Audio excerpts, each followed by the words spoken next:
नमस्कार विद्यार्थी मित्रांनो, शुभदा विद्यालय यूट्यूब चॅनलमध्ये पुन्हा एकदा आपल्या सर्वांचं मनापासून स्वागत. आज आपण इयत्ता 12वीच्या वर्गाचा कॉमर्सच्या मुलांचा बुक कीपिंग या विषयाचा तास घेत आहोत आणि या तासाला आपण बुक कीपिंगचे 26 फेब्रुवारी 2026 रोजी होणारा जो काही बोर्डाचा पेपर आहे, त्या पेपरची प्रश्नपत्रिका उत्तरासहित आपण या ठिकाणी सोडवणार आहोत. ही प्रश्नपत्रिका आपल्याला 26 तारखेला होणाऱ्या पेपरसाठी नक्कीच उपयोगी ठरणार आहे. असाच आपला पेपर असणार आहे. त्यासाठी व्हिडिओ शेवटपर्यंत पहा, व्हिडिओला लाईक करा आणि आपल्या मित्रांनासुद्धा शेअर करा. आणि आपण नवीन असाल, अजूनही चॅनलला आपण सबस्क्राईब केलं नसेल तर चॅनल सबस्क्राईब करून बेल आयकॉनवर क्लिक करा. प्रश्न पहिला, सर्व उपप्रश्न सोडवा. 20 गुणांचा हा पहिला प्रश्न आहे. त्यातला अ भाग बघा 5 गुणांसाठी. त्यात आपल्याला गटात न बसणारा शब्द ओळखा हा प्रश्न विचारला जाणार आहे. त्यामध्ये पहिल्यामध्ये आपल्याला 4 शब्द दिलेले, त्यातला कोणता शब्द बसत नाही तो आपल्याला ओळखायचा आहे.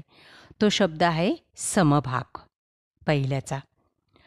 दुसरा आहे, त्याच्यातला गटात न बसणारा शब्द आहे देय विपत्र. आपण उत्तरं व्यवस्थित वहीत लिहून ठेवा, म्हणजे आपल्याला प्रश्नपत्रिका सोडवायला त्रास होणार नाही. तिसऱ्या गटामध्ये न बसणारा शब्द आहे विपत्राची नोंदणी, दुसरा शब्द.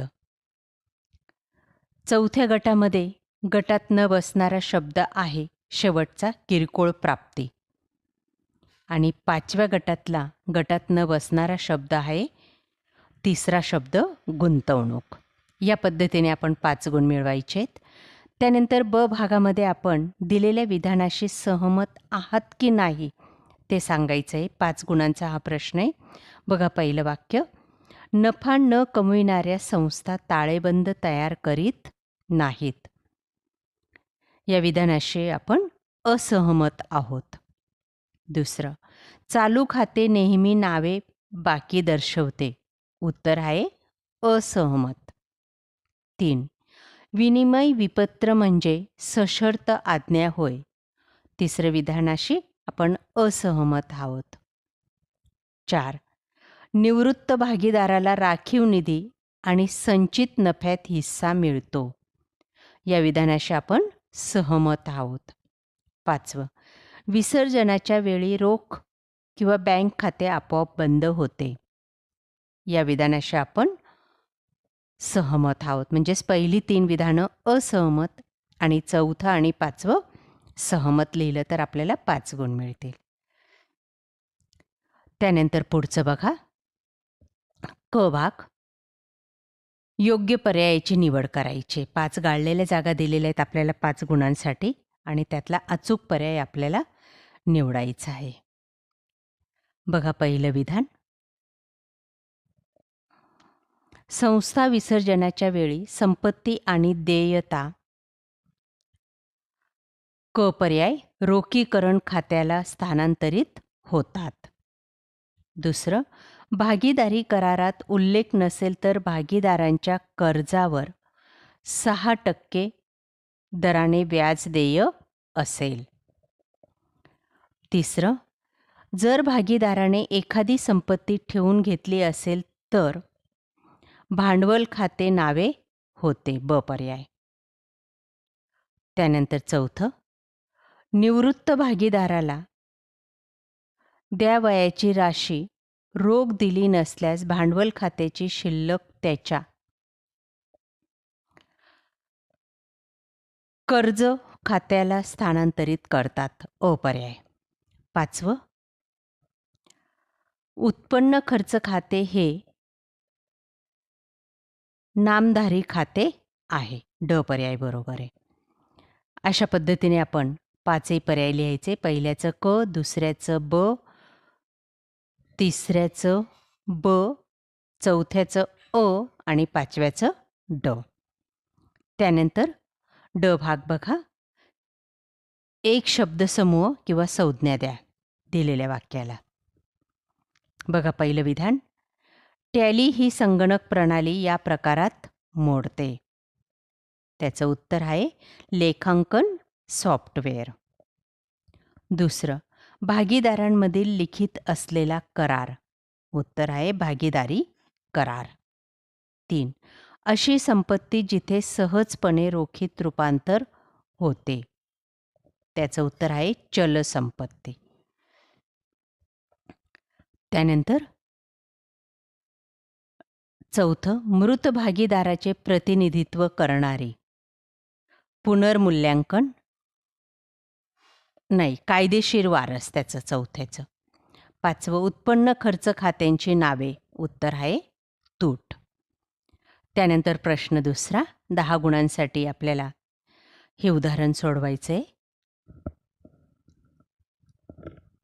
बघा ते उदाहरण काळजीपूर्वक. सीता आणि गीता या तिनाच 2 प्रमाणात नफा तोटा वाटून घेणाऱ्या भागीदार आहेत. त्यांचा ताळेबंद खालीलप्रमाणे दिलेला आहे आणि त्यावर आधारित आपल्याला विचारलेल्या प्रश्नांची उत्तरं लिहायची आहेत. बघा ते प्रश्न.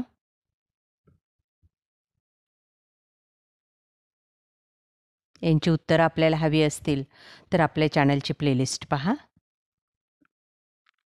जिची लिंक डिस्क्रिप्शन बॉक्समध्ये दिलेली आहे.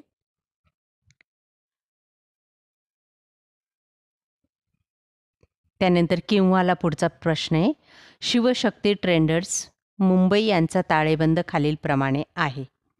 भागीदार नफा तोटा प्रमाणात विभागतात. बघा ते उदाहरण.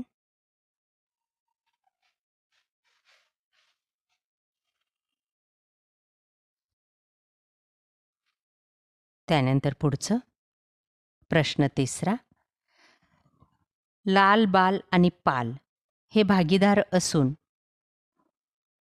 2-2-1 या प्रमाणात नफा वाटून घेतात. त्यांच्या भागीदारीचा 31 मार्च 2020 रोजीचा ताळेबंद खालीलप्रमाणे आहे. ताळेबंद दिला आहे आणि त्यावर आधारित आपल्याला विचारलेल्या प्रश्नांची उत्तरं सोडवायची, ते उदाहरण सोडवायचं आहे. किंवासाठी पुढचा प्रश्न आहे, श्री अरविंद यांच्या पुस्तकात खालील व्यवहारांच्या कीर्दनोंदी करा.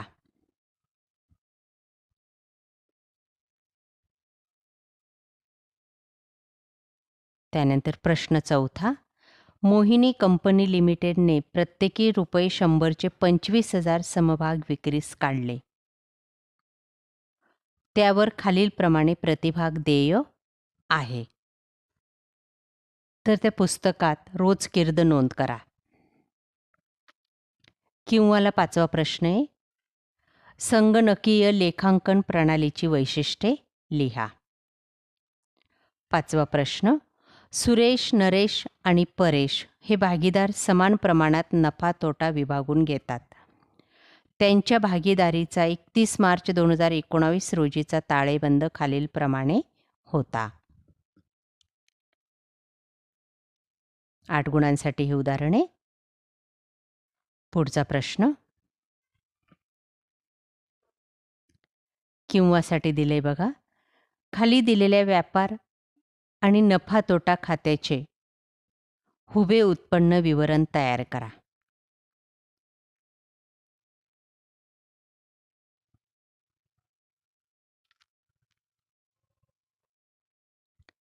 त्यानंतर प्रश्न 6वा,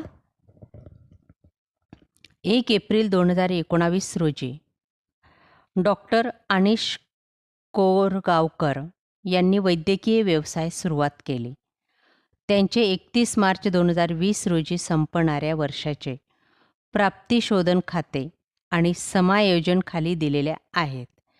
त्या आधारे 31 मार्च 2020 रोजी संपणाऱ्या वर्षासाठी उत्पन्न खर्च खाते आणि त्याच तारखेचा ताळेबंद तयार करा.